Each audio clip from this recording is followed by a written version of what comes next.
우리는 지금 각 개인의 인생 역사를 써가고 있습니다. 저와 여러분이 태어나서 지금까지 살아온 시간들은 우리 각 개인의 인생 히스토리 역사입니다. 여러분, 우리가 살아온 인생 여정을 돌아보십시오. 하나님이 보내서 태어난 때가 있었고, 또 학교에 입학하여 공부하였고, 졸업하고 취업하여 돈을 벌었습니다. 때가 되어 결혼도 했고 아이도 낳았습니다. 지금까지 살아오면서 돌이켜보면 대부분 평범한 날의 연속이었을 것입니다. 하지만 특별한 의미를 준 날들도 있었습니다. 어떤 사건들은 우리에게 긍정적으로 삶을 바꾸기도 했고, 또 어떤 사건들은 우리들의 삶에 큰 아픔을 주기도 했을 것입니다. 지난주 목요일은 제 생일이었습니다.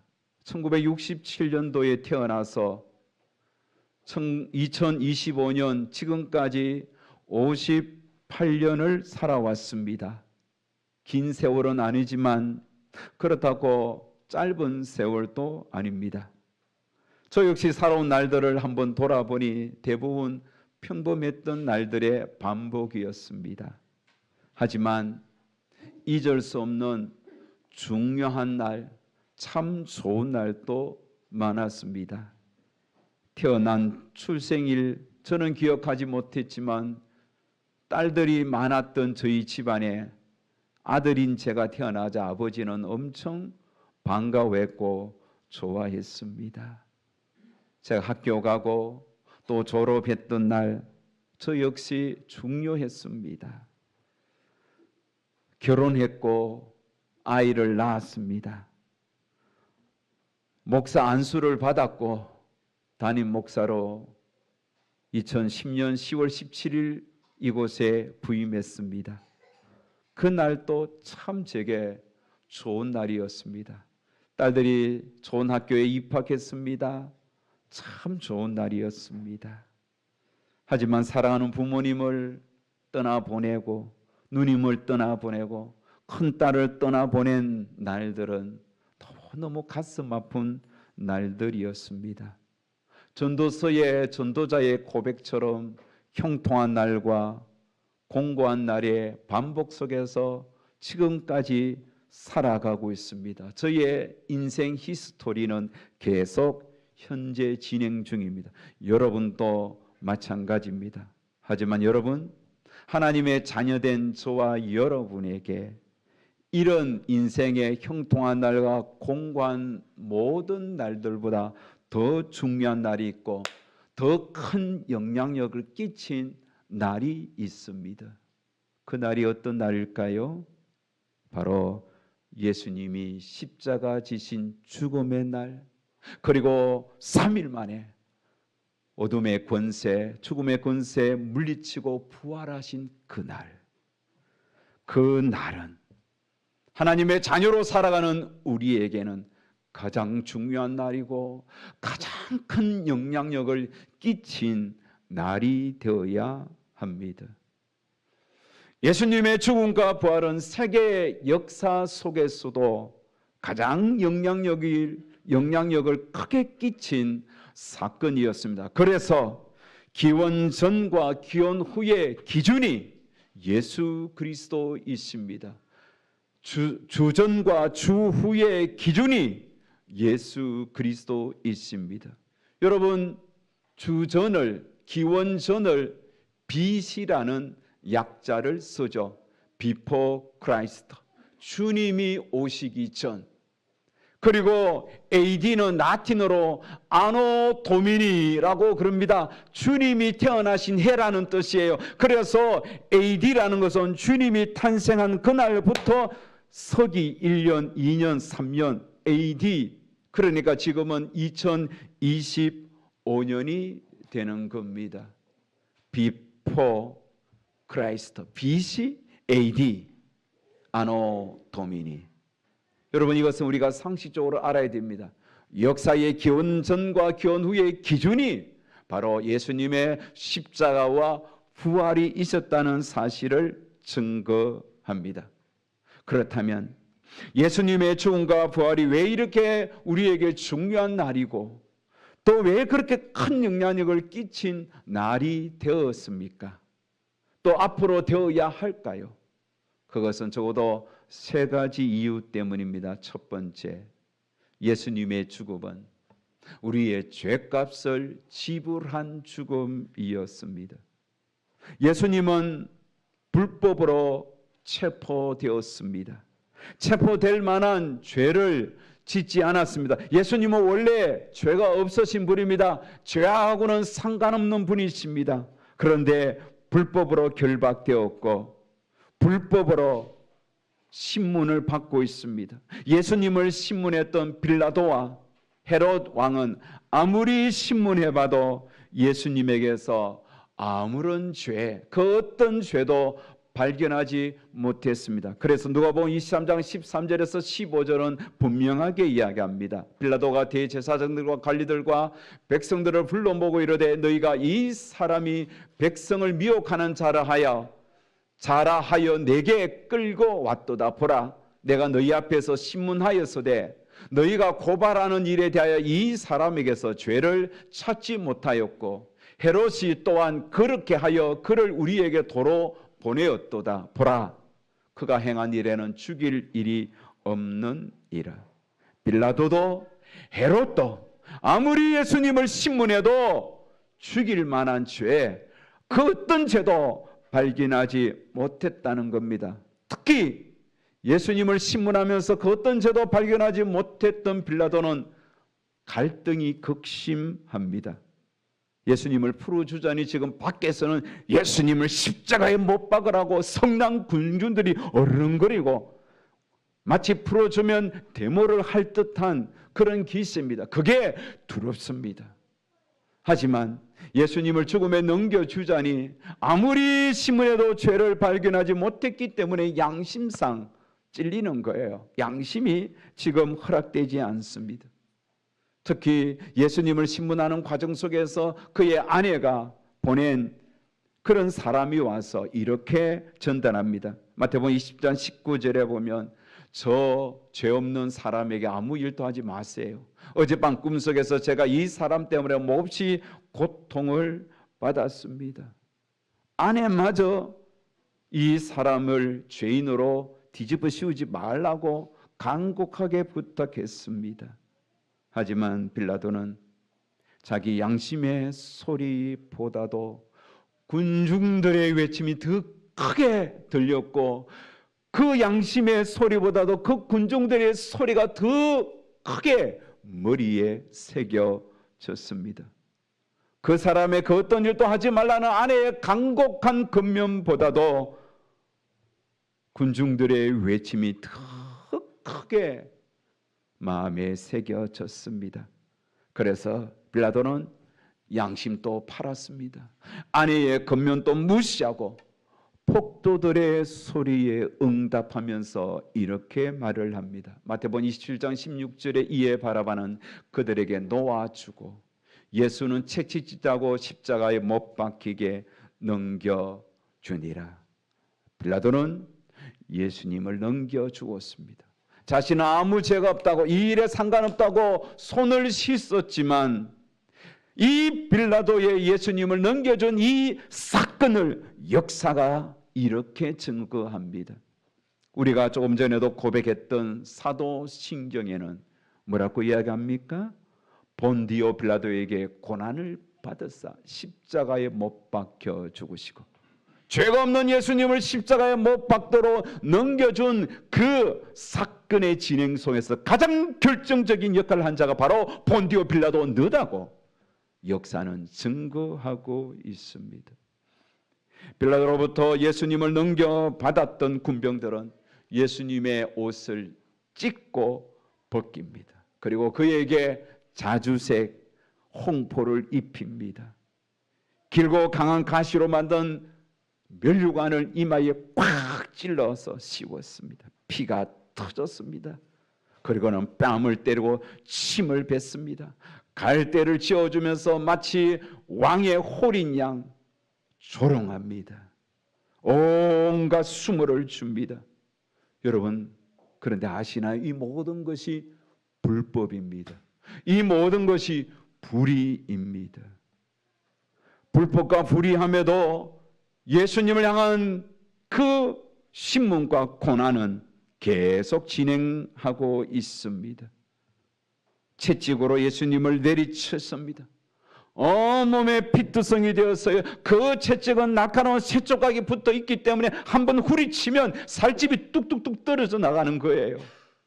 그렇게 예수님을 후리친 후에 상처가 덕지덕지 난 그 피가 자욱하게 흐르는 그 등짝에 무거운 십자가를 지고 골고다 언덕을 오르게 했습니다.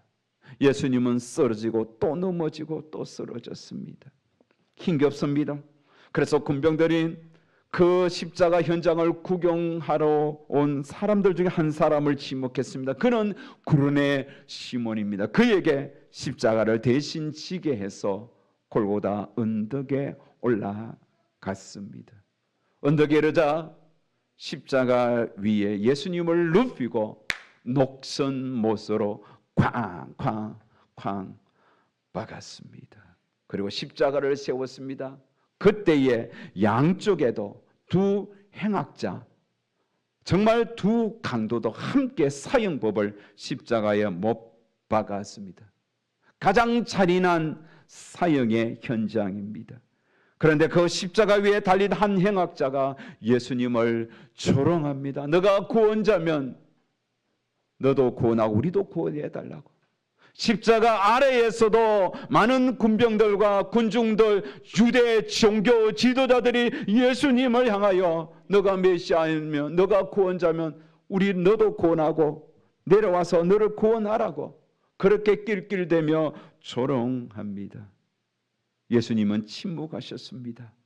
예수님의 십자가 못 박히심은 너무나 억울한 못 박힘입니다. 못 박힐 일을 전혀 하지 않았습니다. 예수님이 그렇게 십자가에 달릴 만한 죄를 전혀 짓지 않았습니다. 원래 예수님은 죄를 지을 수 없는 분이에요. 그런데도 모든 인간의 불의와 불법과 편법과 인간의 모든 악독이 총동원하여 지금 예수님을 십자가에 못 박아 죽이고 있는 겁니다. 그들의 소원대로 예수님은 십자가에서 돌아가셨습니다. 여러분, 왜 죄인으로 예수님이 이렇게 불의한 일을 당했습니까? 왜 멸시와 조롱과 천대를 받았습니까? 왜 채찍에 맞았고 왜 십자가를 져야 했고 왜 죽음의 잔을 마시고 운명해야만 했습니까? 베드로는 왜 예수님이 이 천대와 멸시와 조롱과 고통을 당했는지 분명하게 선포합니다. 베드로전서 2장 24절을 보면 친히 나무에 달려 그 몸으로 우리 죄를 담당하셨으니 이는 우리로 죄에 대하여 죽고 의에 대하여 살게 하려 하심이라. 그가 채찍에 맞음으로 너희는 나음을 얻었나니. 예수님이 이렇게 불의하게 억울하게 고통과 고난과 죽임을 당한 것은 우리 죄를 담당하기 위해서, 다시 말하면 우리의 죄값을 치르기 위함입니다. 우리가 지은 죄로 우리가 받아야 할 그 죄의 대가를 예수님이 대신 지불하신 사건입니다. 우리가 받아야 할 조롱, 멸시, 천대를 예수님이 대신 받기 위하여 그 길을 선택했습니다. 우리가 채찍에 맞고 져야 할 십자가를 예수님이 대신 지신 것입니다. 우리가 죄의 삭소로 받아야 할 죽음의 잔을 예수님이 대신 받으신 것입니다. 결국 이 모든 예수님이 당한 고난과 죽음은 우리의 죄값 때문에, 우리의 죄값을 대신 지불하기 위해서입니다. 그래서 우리는 죄사함 받았어요.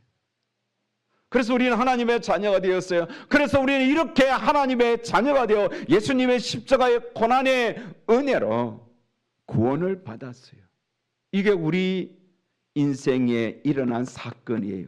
우리가 태어난 그 사건처럼 우리가 학교에 입학하고 내가 결혼하고 내게 중요한 좋은 날도 있었지만, 여러분, 우리가 사망에서 생명으로 옮겨진 이 날, 예수님의 그 죽음으로 우리의 죄값을 대신 치른 이 놀라운 십자가 현장 사건, 이거보다 더 기쁘고 즐거운 날이 어디에 있겠습니까? 이것보다 더 행복한 사건이 어디에 있겠습니까? 우리의 출생이 우리를 구원했습니까? 우리가 대학에 합격한 날이 우리를 죄에서 구원했습니까? 우리가 결혼한 날이 우리를 죽음에서 건졌습니까? 아니잖아요. 예수님의 십자가 죽음이 우리를 영원한 지옥의 형벌에서 대신 죄값을 치르시고 구원한 날입니다. 그래서 이 날이 우리 인생의 수많은 날들 중에 가장 복되고 가장 행복하고 가장 즐거운 날입니다. 그래서 찬송가에는 이런 가사가 있잖아요.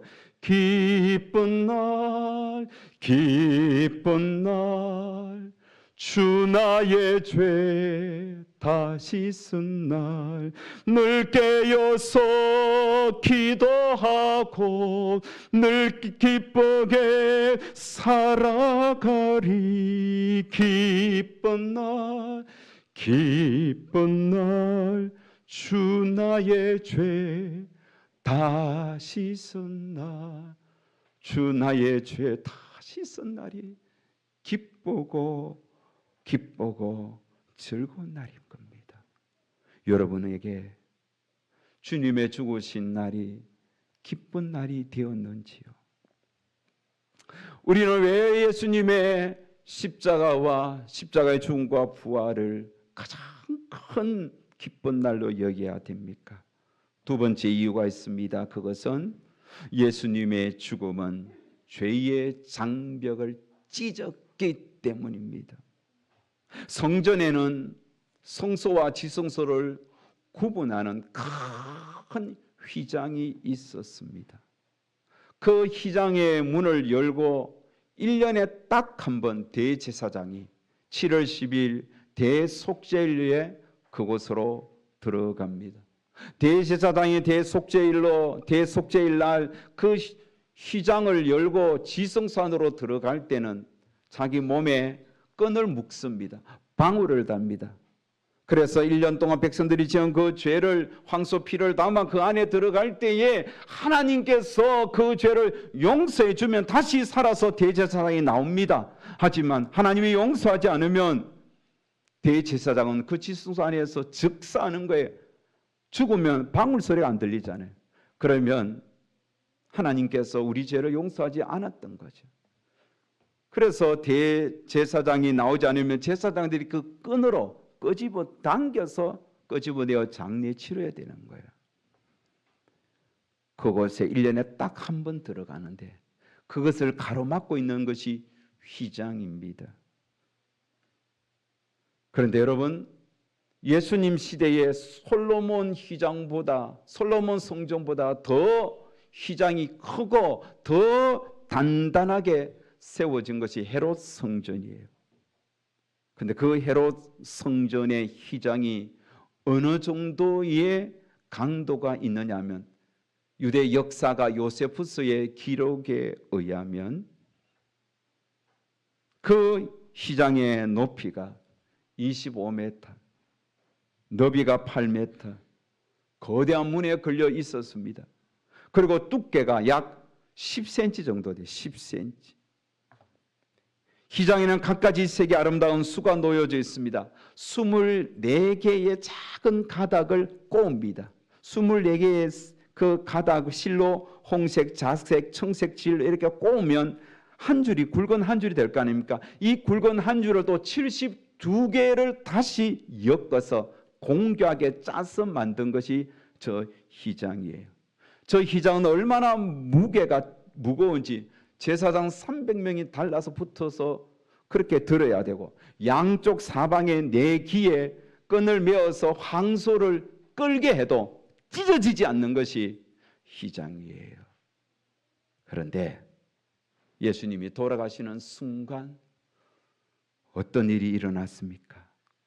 마가복음 15장 37절 38절을 보면 다 같이 한번 읽어볼까요? 시작. 예수께서 큰 소리를 지르시고 숨지시니라. 이에 성소 휘장이 위로부터 아래까지 찢어져 둘이 되니라. 여러분, 인간의 힘으로는 찢기지 않는 저 휘장이 위에서부터 아래까지 쫙 찢어진 겁니다. 결코 일어날 수 없는 일이에요. 사람은 저것을 찢을 수 없어요.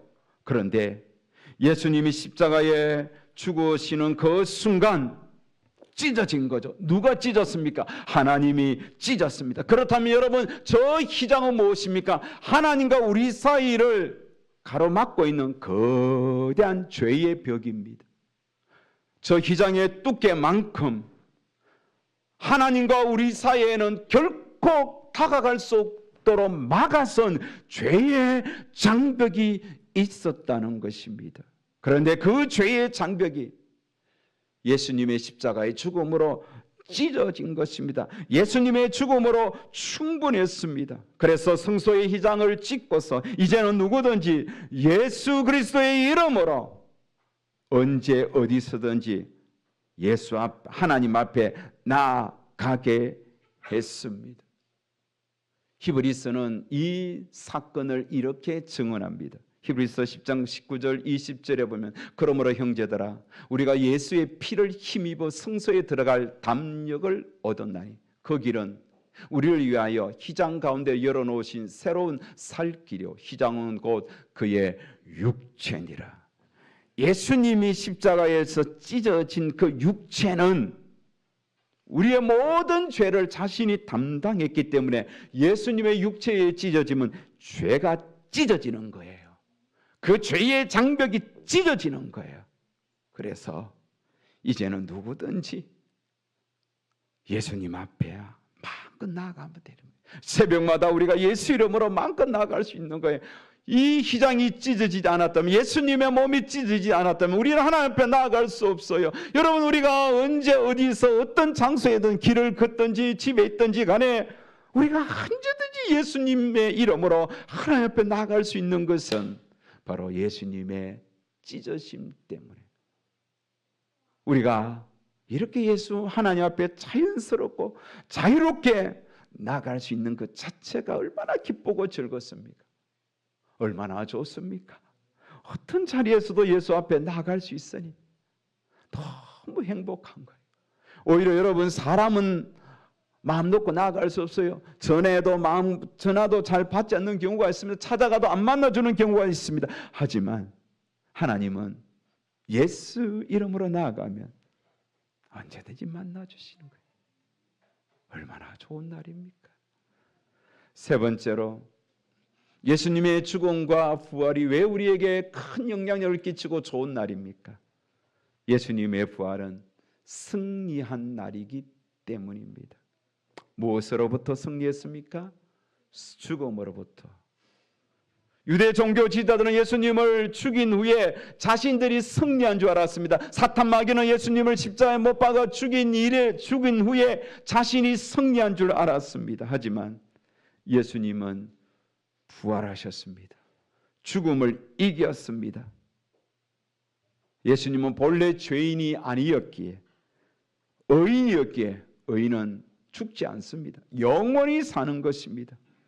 이미 예수님은 죽었다가 다시 부활한다는 사실을 예언했습니다. 성경의 예언대로 예수님은 살아나셨습니다. 고린도전서 15장 3절 4절의 말씀대로 성경대로 그리스도께서 우리 죄를 위하여 죽으시고 장사 지는 바 되셨다가 성경대로 사흘 만에 다시 살아나셨다는 겁니다. 예수님의 다시 사심은 승리의 날입니다. 그래서 고린도전서 15장 55절에 57절에 보면 그 승리를 이렇게 선포합니다. 우리 다 같이 우리 승리의 선포를 힘있게 한번 선포해 보겠습니다. 시작. 사망아 너의 승리가 어디 있느냐? 사망아 내가 쏘는 것이 어디 있느냐? 사망이 쏘는 것은 죄요 죄의 권능은 율법이라 우리 주 예수 그리스도로 말미암아 우리에게 승리를 주시는 하나님께 감사하노니 아멘. 예수 그리스도를 통하여 우리에게 승리를 주셨다고 선포하고 있잖아요. 그런데 이 사실을 알지 못했던 여인들은 예수님의 무덤에 찾아갔습니다. 안식구 첫날 이른 새벽에 찾아갔는데 예수님은 보이지 않고 두 천사가 이렇게 말을 합니다. 오늘 본문 5절 6절에 보면 어찌하여 살아있는 자를 죽은 자 가운데서 찾느냐, 여기 계시지 않고 살아나셨느니라. 갈릴리에 계실 때 너희에게 어떻게 말씀하셨는지를 기억하라. 여인들은 예수님이 분명히 죽었다가 다시 산다는 이야기를 많이 들었지만 죽었다가 다시 사는 사건 자체를 믿지 못했습니다. 그런데 빈 무덤을 발견하고 예수님이 계시지 않는 것을 보고는 그제야 예수님의 말씀을 기억하고 묵상하면서 아, 진짜 예수님이 살아나셨네. 여인들은 11 제자에게 뛰어갔습니다. 눈물이 솟구칩니다. 예수님은 분명히 말씀하신 대로 살아났다는 것이 믿겨졌습니다. 그래서 제자들에게 선포합니다. 선포한 메시지는 무엇입니까? 예수님이 다시 사셨습니다. 예수님이 말씀하신 대로 다시 살아나셨습니다.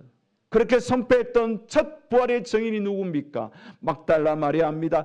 요한나란 여인입니다. 또 야고보의 모친 마리아입니다. 그 외에 여러 여인들이 있습니다. 여인들이 예수님의 부활의 첫 증인이 되었습니다. 제자 여인들이 전하는 이 메시지를 제자들이 들었지만 제자들은 머리를 까웃덩거립니다. 믿겨지지 않습니다. 오늘 본문 11절에 보면 사도들은 그들의 말이 허탄한 듯이 들려 믿지 아니하나, 믿기지가 않았던 거죠. 그래서 그 중에 한 사람 베드로는 무덤으로 달려갔습니다. 그리고 여인들처럼 예수님의 부활을 목격합니다. 그렇지만 확신이 부족하는 거예요. 예수님이 부활했다는 소문이 들리고 자신도 빈 무덤을 보았는데 그게 진짠가가 어떤그러면서 고향으로 내려갑니다. 갈릴리에서 고기를 잡고 있을 때에 예수님이, 부활하신 예수님이 찾아와서 베드로에게 내 양을 먹이라, 내 양을 치라고 부활하신 자신의 몸을 직접 보여주었습니다. 그러자 베드로는 믿겨졌습니다. 베드로는 완전히 새롭게 거듭났습니다. 그래서 사도행전에 보면 예수님의 부활을 베드로는 누구보다도 담대히 선포합니다. 사도행전 2장 24절 하나님께서 그를 사망의 고통에서 풀어 살리셨으니 이는 그가 사망에 매여 있을 수 없었습니다. 4장 10절에 보면 너희와 모든 이스라엘 백성들은 알라 너희가 십자가에 못 박고 하나님이 죽은 자 가운데 살리신 나사렛 예수 그리스도의 이름으로 이 사람이 강건하게 되어 너희 앞에 섰느니라. 예수님의 십자가의 죽음과 부활을 확실히 믿었고 확실히 선포했던 자가 베드로입니다. 그래서 마지막에 그런 십자가에 못 박혀 거꾸로 못 박혀 죽을 때도 부활의 주님을 바라보며 기쁨으로 주 앞에 섰던 겁니다. 사랑하는 성도님 여러분, 우리는 지금까지 많은 날들을 살아가고 있습니다. 연세가 지긋하신 분은 70년, 80년 생을 살아왔습니다. 이제 우리 어린 아이들은 10년, 20년, 30년 생을 살아가고 있습니다. 크고 작은 사건도 많았습니다. 기쁘고 행복한 날, 슬프고 아픈 날도 반복되었습니다. 하지만 우리가 결코 잊어서는 안 되는 것은 우리가 죽음에서 생명으로 옮겨진 날입니다. 결코 우리가 잊지 말아야 할 날은 우리가 지옥 백성에서 하나님의 백성, 천국 백성이 되었던 이 십자가와 부활 사건입니다. 이 날을 마음에 새기십시오. 예수님의 죽음 때문에 우리는 용서받았고 예수님의 다시 사심 때문에 우리는 하나님의 자녀로 살아났습니다. 오늘은 2025년 부활주일입니다. 부활절은 우리에게 명확하게 증거합니다. 우리를 사망에서 생명으로 신분의 변환을 주고 우리의 위치에 변화를 준 날이었다고. 그러니 여러분 다시 한 번 더 오늘 부활절을 맞이하여 예수님은 살아계신 분이고 내게 생명을 주셨고 나를 천국으로 인도하신 분이고 살아계신 주님이 영원히 나와 함께 하시는 인생을 살게 하신다는 것을 믿고 힘들고 어려워도 살아계신 하나님이 다 보고 계세요. 살아계신 주님이 힘을 주시고 계시잖아요. 살아계신 주님이 도와주실 거예요. 낙심하지 말고 절망하지 말고 살아계신 주님과 함께 힘있게 살아계신 주님을 찬양하며 그렇게 예수님을 자랑하며 증거하며 살아가는 우리 모든 성도님들 다 되시기를 주 예수 그리스도의 이름으로 축원합니다. 축원합니다.